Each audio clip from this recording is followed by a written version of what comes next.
Episódio número 2 do EGCast, o setor minerário em 2021.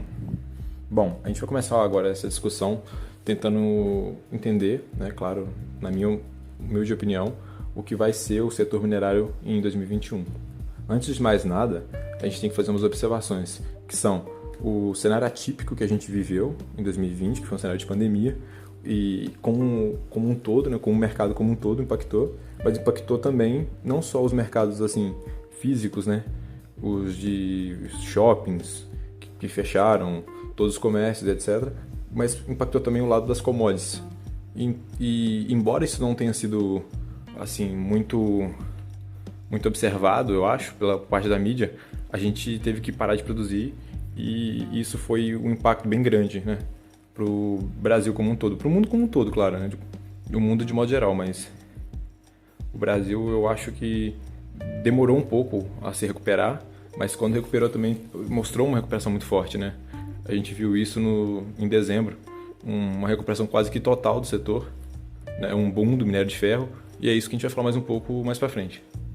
Bom, de modo geral, né, embora tenham sido impactadas, a mineração não parou, né? Tipo, a mineração é considerada como serviço essencial pelo governo, né? Tá na lei isso.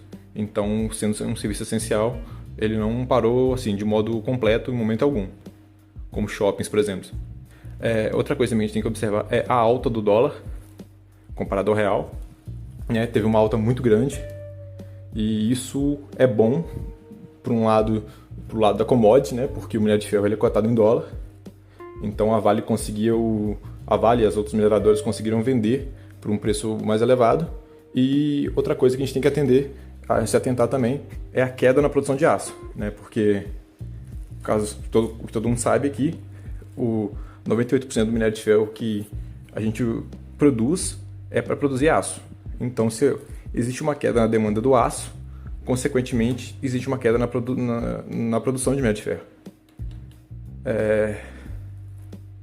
Como eu tinha dito anteriormente, 98% do minério de ferro é usado para produzir aço, e esse aço ele é dividido basicamente em duas categorias principais, que são os aços longos, que são os vergalhões e o material usado para construção civil, e os aços planos, que são usados para a indústria automotiva, eletrodomésticos, etc.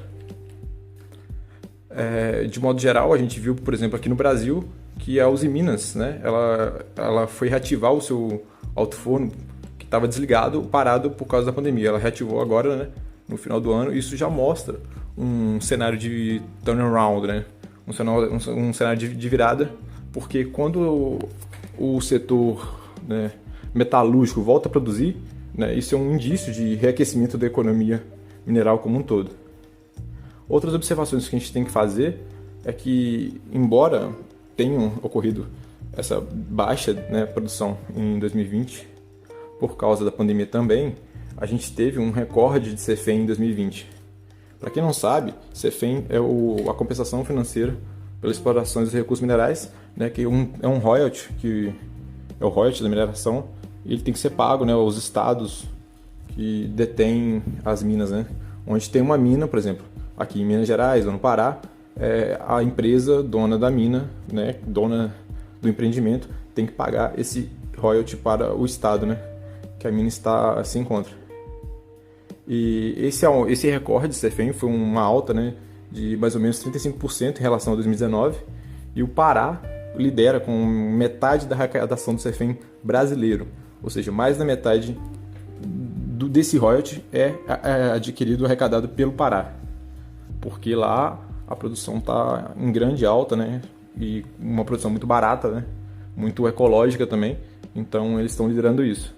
E Minas Gerais segue em segundo lugar, né? E Minas Gerais já foi já esteve na grande liderança, né? De recorde em arrecadação de CFEM, mas devido às tragédias recentes, né? De Brumadinho e da Samarco, e também devido ao empobrecimento gradual que nas minas de Minas Gerais que se encontra atualmente, já não é mais, né? Mas fica em segundo lugar. Ainda uma grande produtora, um grande player assim, no mercado de minério de ferro. Como eu estava falando, os royalties fecham com um recorde de 6 bilhões no Brasil. É muito dinheiro. E isso se dá principalmente porque o minério de ferro estava em alta, né? Fechou o ano em alta. E a China, que é o nosso grande consumidor, aumentou bastante a demanda de minério de ferro, né? E você não pode falar de minério de ferro brasileiro ou de minério de ferro assim como um todo sem falar da China, né, cara? A China atualmente é o maior consumidor, o maior comprador do minério de ferro brasileiro, né? Talvez até do mundo. E umas coisas que a gente precisa saber da China é que, principalmente, antes de tudo, ela opera altamente alavancada. O que é isso? Ela tem muita dívida pública, né? Ela compra muita dívida para transformar em infraestrutura em desenvolvimento. E ela reaquece a economia dela desse modo. Tanto que ela foi a primeira a se recuperar do cenário pandêmico, fazendo essa mesma jogada, aquecendo a economia em forma de desenvolvimento. Ou seja, ela constrói cidades, pontes, casas e principalmente e até em lugares que não precisa, né? Tipo, não tem pessoas para morar ainda, mas ela cria todo um cenário de urbanização que reaquece a economia, né?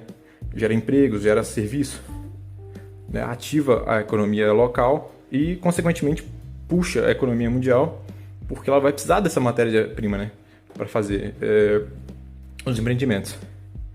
É engraçado porque a China ela compra metade do mercado, né? Quando a gente fala mercado, é um mercado composto pelas três maiores, que é a BHP, a Rio Tinto e a Vale. E o importante, né, do modo como a China trabalha é uma curiosidade que ela produz mais da metade do aço do mundo, né? Então, basicamente, metade da produção de aço mundial está na mão de um único país, que é a China. E cerca de 70% das importações desse minério vem da Austrália e do Brasil. Então, isso mostra a dependência que nós temos do comprador China, embora seja uma relação assim, amigável, estável entre os países, né? Uma política econômica bem estável, isso talvez não se perpetue no longo prazo, porque na China existe uma perspectiva de autossuficiência, né? A China ela quer começar a produzir mais minério dentro do território chinês para atender às próprias demandas, né? Então, ela tem uma previsão ali que até 2026 ali, ela consiga talvez 40% do minério que ela precisa já na China, né?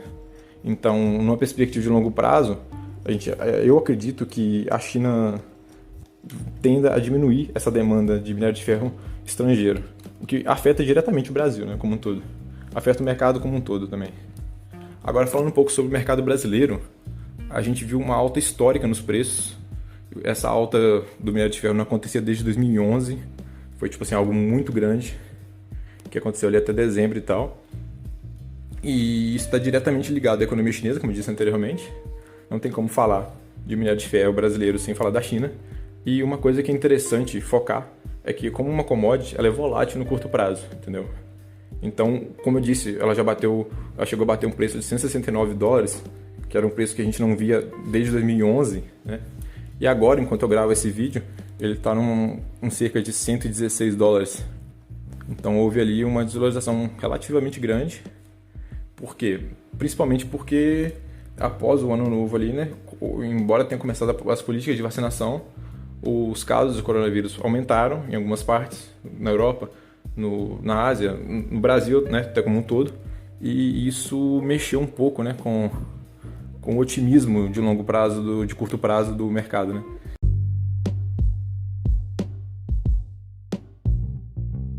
Bom, para resumir toda a obra, essa alta, né, dos preços do minério de ferro, logo do lucro das empresas que trabalham com esse nicho, né, do mercado minerário, essa alta toda foi movida pela China, pela política de enriquecimento dela. E essa perspectiva de alta deve se manter em 2021. A gente acredita que depois que a situação se normalizar como um todo, né, depois da vacinação em massa, etc., a tendência é otimista, né, para as mineradoras, para o setor de commodities como um todo, mas com as mineradoras, que é o nosso foco. E analistas de uma casa de análise, né, a Inter Research, eles acreditam que o preço do minério de ferro vai fechar 2021 em torno de $90. Então, eles não acreditam de modo algum que volte para os $169.